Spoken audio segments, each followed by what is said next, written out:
Ready bro. ఏంటన్నా family star family స్టారా? మామూలుగా ultimate ఉంది భయ్య, చాలా బాగుంది. అంటే లైగర్ సినిమా పోయిన తర్వాత మనం డిసప్పాయింట్ అయినాము, కానీ ఈ సినిమా వల్ల మంచి గట్టి ఇచ్చి పడేసి నిజంగా ఫ్యామిలీ ఎంటర్టైన్మెంట్ సినిమా చాలా బాగుంది. బ్యాక్గ్రౌండ్ మ్యూజిక్ కానీ ఆర్ఆర్ కానీ ఫస్ట్ హాఫ్ అయితే నిజంగా ఒక మిడిల్ క్లాస్ ఫ్యామిలీకి సంబంధించి ఒక అద్భుతమైన కాన్సెప్ట్ అనమాట. నిజంగా ఇది కూడా పోతుందేమన్న ఒక డౌట్ ఉండేది, ఎందుకంటే మనోడు ఓవర్ యాక్షన్ ఎక్కువ ఉంటుంది కదా, ఓవర్ కాన్ఫిడెన్స్, దానివల్ల గట్టిగా పోతుందేమో అనుకున్న 3 సినిమాలు ఫ్లాప్ అయితే వస్తాయి అనుకున్నా, కానీ చాలా బాగుంది అలా. Wonderful movie. ఫస్ట్ హాఫ్ మొత్తం మిడిల్ క్లాస్ మీద వెళ్ళిన, సెకండ్ హాఫ్ మొత్తం లవ్ నుంచి కానీ ప్రతి కాన్సెప్ట్ కూడా చాలా బాగా అనిపిస్తుంది.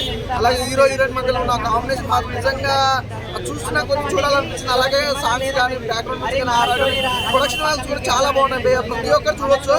అంటే లైగర్ సినిమాతో పోల్చుకుంటే నిజంగా 100-200% మాత్రం న్యాయం చేస్తుంది, చాలా బాగుంది. అంటే ప్రతిదీ కూడా కనెక్ట్ అయిపోతుంది, ఆడియన్స్ మాత్రం ఎక్కడ మిస్ కాకుండా చూస్తారు.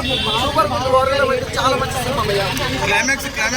క్లైమాక్స్ ఏడిపించేస్తాను నిజంగా. లవ్ స్టోరీ గురించి మాత్రం ఒక అద్భుతమైన మంచి మెసేజ్ ఇచ్చిండు. లవ్ లో నిజంగా చెల్సి ఫీలింగ్స్ కానీ అదంతా అద్భుతంగా చూపించడం చాలా బాగుంది. అలాగే జగపతి బాబు గారి క్యారెక్టర్ కానీ ప్రతి ఒక్కరు ఎవ్రీవన్ చాలా బాగా యాక్ట్ చేస్తారు. నిజంగా మిడిల్ క్లాస్ ఫ్యామిలీకి సంబంధించి ఒక్కడే ఇల్లు మొత్తం గడుపుతాడు.